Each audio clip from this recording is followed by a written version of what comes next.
están? Bienvenidos a una nueva edición de Informe Diario. Los saluda Carla Chocano. A continuación, revisemos nuestros titulares.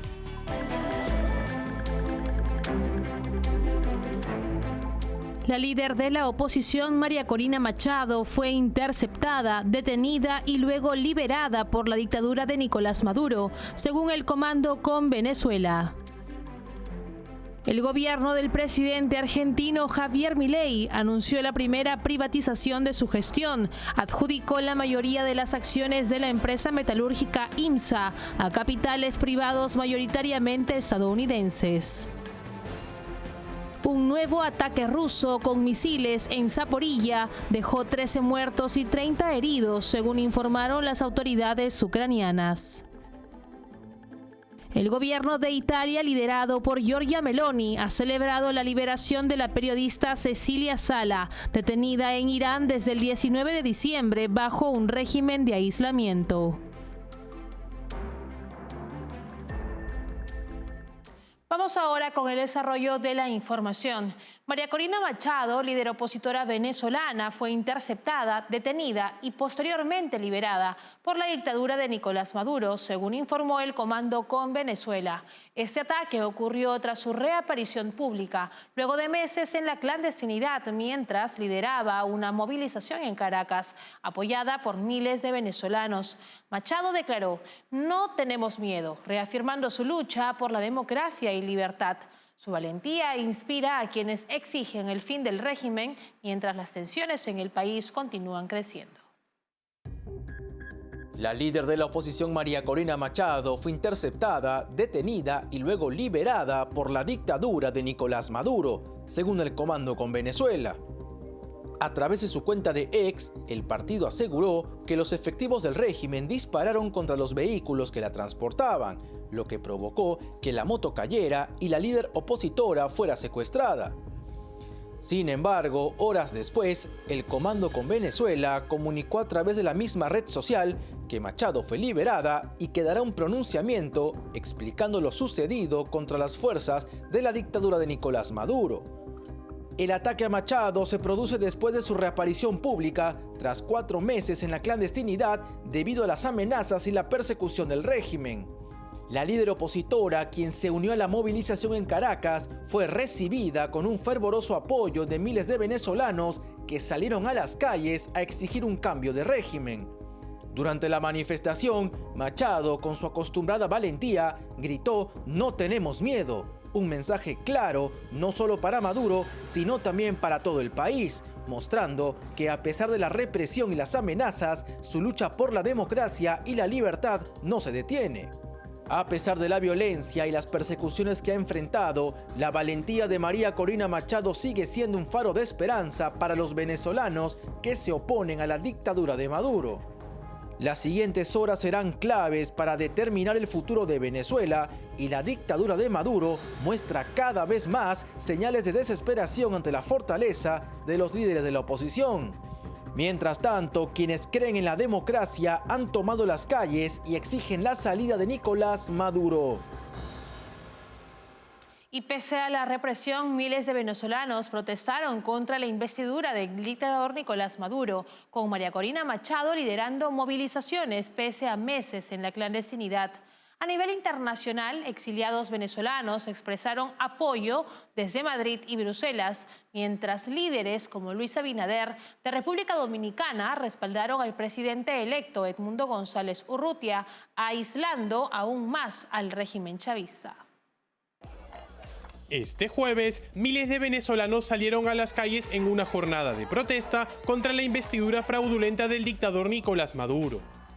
La líder opositora, María Corina Machado, quien había permanecido meses en la clandestinidad por razones de seguridad, se unió a la movilización en Caracas, donde miles de personas la esperaban desde temprano. Con un firme "no tenemos miedo", Machado se sumó a la consigna que recorrió toda Venezuela. La marcha, que ocurrió en varias ciudades del país, se vio marcada por la represión del régimen chavista.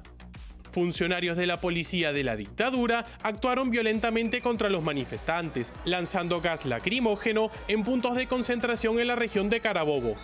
Sin embargo, la valentía de los ciudadanos persistió, resistiendo a la agresión y manteniendo su lucha por la democracia. En el ámbito internacional, la oposición venezolana recibió un fuerte respaldo. En la Plaza del Sol de Madrid, miles de migrantes venezolanos se concentraron para apoyar a María Corina Machado, quien había convocado una protesta mundial. Además, en Europa se realizó una concentración en la sede del Parlamento de Bruselas, en Bélgica, donde los venezolanos expresaron su solidaridad con el presidente electo Edmundo González Urrutia. Mientras tanto, González Urrutia sigue sumando apoyo internacional, recibiendo el respaldo del presidente de la República Dominicana, Luis Abinader, quien destacó la importancia de fortalecer los lazos entre ambos países. Nos vemos muy pronto en Caracas, en libertad, prometió González. Este apoyo subraya el creciente aislamiento de Maduro y la firme postura de la comunidad internacional contra su régimen. Y por su parte, el presidente de Colombia, Gustavo Petro, anunció que no asistirá a la toma de posesión de Nicolás Maduro el 10 de enero, citando preocupaciones sobre derechos humanos y represión en Venezuela. Aunque mantiene relaciones diplomáticas, Petro pidió nuevas elecciones libres, rechazando los comicios del 28 de julio. Su decisión refleja un distanciamiento estratégico en línea con otros gobiernos regionales. Exmandatarios colombianos y líderes empresariales apoyan su postura, mientras el opositor Edmundo González Urrutia gana protagonismo frente al creciente aislamiento regional de Maduro. El presidente de Colombia, Gustavo Petro, anunció este miércoles a través de su cuenta de X que no asistirá a la toma de posesión de Nicolás Maduro, programada para el 10 de enero en Caracas, citando preocupaciones relacionadas con la represión y los derechos humanos en Venezuela. Esto y otros hechos impiden mi asistencia personal al acto de posesión de Nicolás Maduro, afirmó Petro, refiriéndose a la reciente detención de figuras destacadas como Carlos Correa, defensor de derechos humanos en el país. Este gesto es significativo, ya que Petro es uno de los líderes de izquierda radical más cercanos a la dictadura de Maduro en América Latina. Sin embargo, su decisión pone en manifiesto un distanciamiento estratégico en un momento en que otros gobiernos de la región, incluidos aliados tradicionales como Chile, han tomado medidas similares para protestar por las irregularidades en las elecciones del 28 de julio.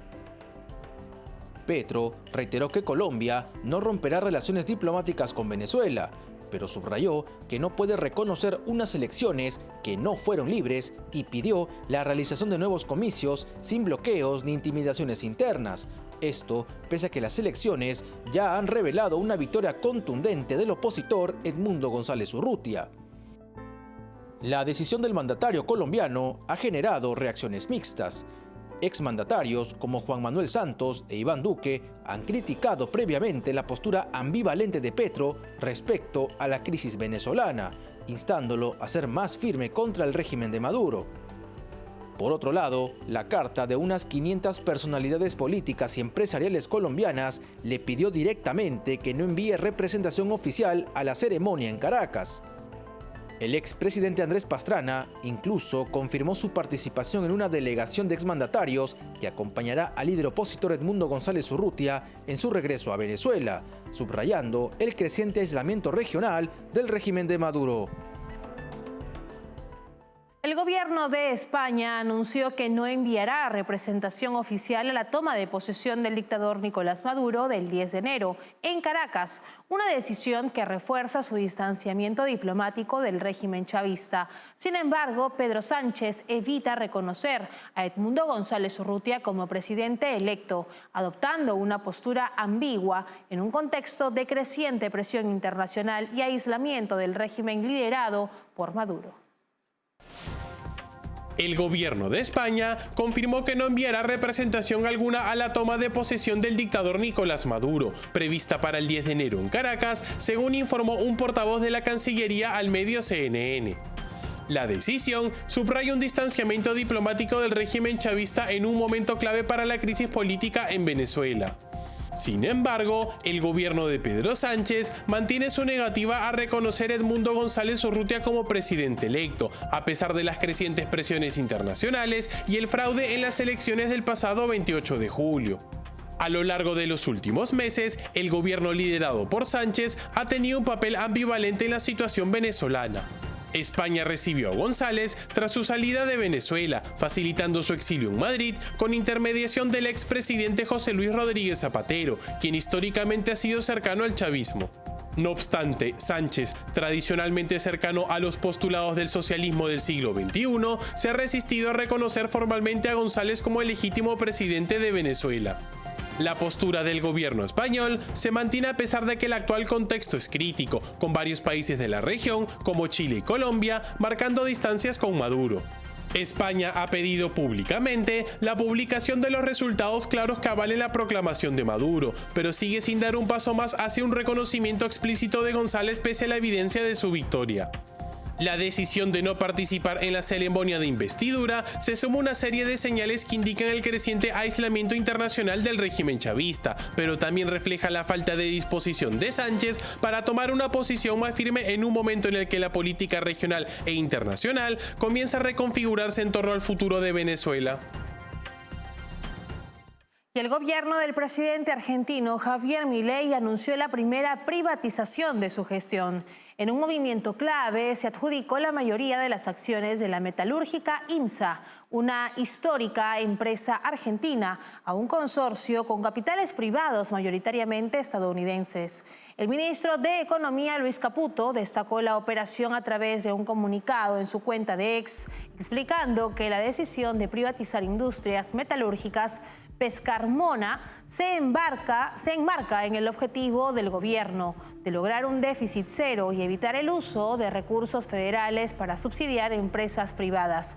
Esta medida tiene como propósito permitir que IMSA continúe sus operaciones de manera saneada en un entorno de economía de mercado. Fundada en 1907 en la provincia de Mendoza, IMSA se dedica a la fabricación de turbinas, grúas, reactores de generación de energía y tecnología. La provincia de Mendoza, que también tenía participación accionaria en la empresa, respaldó la decisión del gobierno nacional, mostrando su disposición para acompañar el proceso de privatización. Este anuncio marca un hito en las políticas económicas de Milei, que busca reducir la intervención estatal en el sector privado y fomentar una mayor apertura al mercado.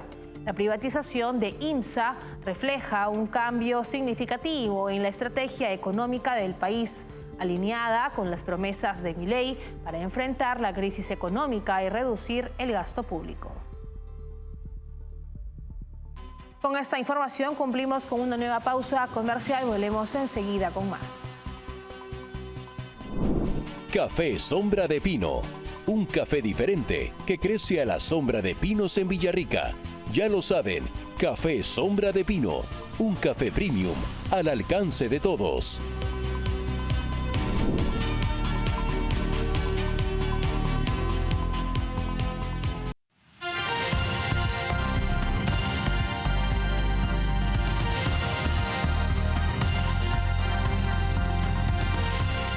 Estamos de regreso en Informe Diario. Un nuevo ataque ruso con misiles en Zaporilla dejó 13 muertos y 30 heridos, según informaron las autoridades ucranianas. Zelensky condenó el acto calificándolo de brutal y declaró un día de luto, mientras Ucrania golpeó una base logística rusa en Saratov con drones. En medio de una creciente destrucción, Kiev apela al apoyo internacional y exige garantías de seguridad para cualquier acuerdo de paz. Un ataque con misiles lanzados por Rusia en la ciudad de Zaporilla, ubicada en el sur de Ucrania, dejó al menos 13 muertos y unos 30 heridos, según reportaron las autoridades locales. Las imágenes publicadas por el presidente ucraniano, Volodymyr Zelensky, mostraron a civiles tendidos en las calles entre escombros, siendo atendidos por equipos de emergencia. Este ataque se produce en medio de una invasión que ha dejado a miles de víctimas civiles en toda Ucrania. Zelensky y el gobernador de la región, Iván Fedorov, confirmaron las bajas tras el ataque, que fue precedido por advertencias sobre misiles y bombas de alta velocidad lanzadas por las fuerzas rusas hacia la región. El presidente ucraniano calificó los bombardeos aéreos como un acto brutal contra la población civil y, en respuesta, declaró un día de luto en Zaporilla. A través de sus redes sociales, Zelensky condenó enérgicamente los ataques rusos, que continúan socavando la infraestructura civil del país. El conflicto en Ucrania se intensifica mientras el ejército también lleva a cabo acciones ofensivas en territorio ruso. En una de sus recientes incursiones, Ucrania atacó un depósito de combustible en la región de Saratov, causando un incendio significativo en una instalación que abastecía a una base aérea rusa. Este ataque, realizado con drones ucranianos, forma parte de los esfuerzos de Kiev para debilitar las capacidades logísticas de las fuerzas rusas y dificultar sus ataques sobre ciudades ucranianas. Mientras tanto, Ucrania sigue enfrentando enormes desafíos, especialmente en el sector energético, tras la destrucción de gran parte de su infraestructura crítica por parte de los bombarderos rusos. Las autoridades ucranianas han pedido a sus aliados internacionales asistencia urgente para reconstruir la red eléctrica y reforzar las defensas del país. A pesar de las difíciles circunstancias, Kiev mantiene una postura de que cualquier acuerdo de paz debe incluir garantías de seguridad para evitar que Rusia utilice un alto al fuego para rearmarse y continuar con la invasión. Por otro lado, la administración de Joe Biden anunció un último paquete de ayuda militar a Ucrania, valorado en $500 millones, que incluye misiles, municiones y equipos para aviones F-16. Esto marca el cierre de un significativo apoyo durante la invasión de Rusia, con más de $65 millones entregados desde el 2022. Mientras Biden busca imponer nuevas sanciones a Moscú antes de la transición presidencial, Donald Trump promete resolver el conflicto en sus primeros 100 días en el cargo, criticando la falta de un plan estratégico. La administración de Joe Biden anunció su último paquete de ayuda militar a Ucrania, valorado en aproximadamente $500 millones, marcando el cierre de un capítulo significativo en el apoyo de Estados Unidos a Kiev durante la guerra con Rusia. Este anuncio se realiza mientras el presidente saliente busca consolidar el respaldo a Ucrania antes de las negociaciones previstas para el 2025. Lloyd Austin, secretario de Defensa de Estados Unidos, presentó los detalles en la última reunión del Grupo de Contacto de Defensa de Ucrania, liderado por Estados Unidos, que se celebró en la base aérea de Ramstein, Alemania. Este paquete final, proporcionado bajo la Autoridad de Retiro Presidencial, PDA por sus siglas en inglés, incluye misiles para defensa aérea, municiones aire-tierra y equipos destinados al uso de los aviones F-16 por parte de Ucrania. Desde el inicio de la invasión rusa en febrero del 2022, la administración Biden ha entregado más de $65 millones en ayuda a Ucrania. Funcionarios estadounidenses aseguran que las sanciones impuestas a Rusia han debilitado significativamente su economía, con altas tasas de inflación y dificultades para mantener su competitividad a largo plazo. Sin embargo, el equipo de Biden busca imponer nuevas sanciones a Moscú antes de la transición presidencial. El presidente Biden había planeado reunirse con su homólogo ucraniano Volodymyr Zelensky en Roma este viernes, pero canceló el encuentro para centrarse en los incendios en California. Por su parte, el presidente electo Donald Trump ha prometido buscar una solución viable al conflicto entre Rusia y Ucrania en sus primeros 100 días en el cargo. Esto en medio de críticas contra la administración Biden por la aprobación de paquetes de ayuda militar a Ucrania, pero sin un plan para acabar con el conflicto. Y ahora les contamos que la Armada de Taiwán realizó este jueves un ejercicio militar frente a la costa sur de la isla, utilizando 6 de sus buques más avanzados, entre ellos las corbetas de clase Tuojian. Estas maniobras cerca de Kaohsiung simularon la respuesta a amenazas enemigas en el mar, sin fuego real, pero con despliegues tácticos y simulaciones de lanzamientos de misiles Xiongfeng-3 de capacidad supersónica. La brigada de misiles Haifeng y los barcos ligeros Quanhua también participaron en las simulaciones. El teniente de navío Xiao destacó la importancia de las corbetas Tuojian en la guerra asimétrica, señalando que su agilidad y armamento les permite enfrentar barcos mayores del Ejército Popular de Liberación de China. Estos ejercicios son parte de los entrenamientos anuales previos al Año Nuevo Lunar, el cual comenzará el 29 de enero y refuerzan la preparación de Taiwán ante las crecientes incursiones chinas. En el 2024, las incursiones aéreas chinas cerca de Taiwán alcanzaron un récord histórico de 3.067, intensificando la zona gris de desgaste de las capacidades defensivas de la isla sin provocar un conflicto directo. Este aumento en las tensiones con Beijing resalta la importancia de las capacidades defensivas de Taiwán. Además, la Fuerza Aérea taiwanesa mostró sus sistemas de misiles Patriot y Sky Sword II, destacando su capacidad de interceptación. El Ministerio de Defensa explicó que ante la presión de Beijing, Taiwán sigue reforzando su poder de combate asimétrico y la resiliencia defensiva con el objetivo de disuadir cualquier agresión. Nos separamos por unos instantes, volvemos enseguida con lo último. Café Sombra de Pino, un café diferente que crece a la sombra de pinos en Villarrica. Ya lo saben, Café Sombra de Pino, un café premium al alcance de todos.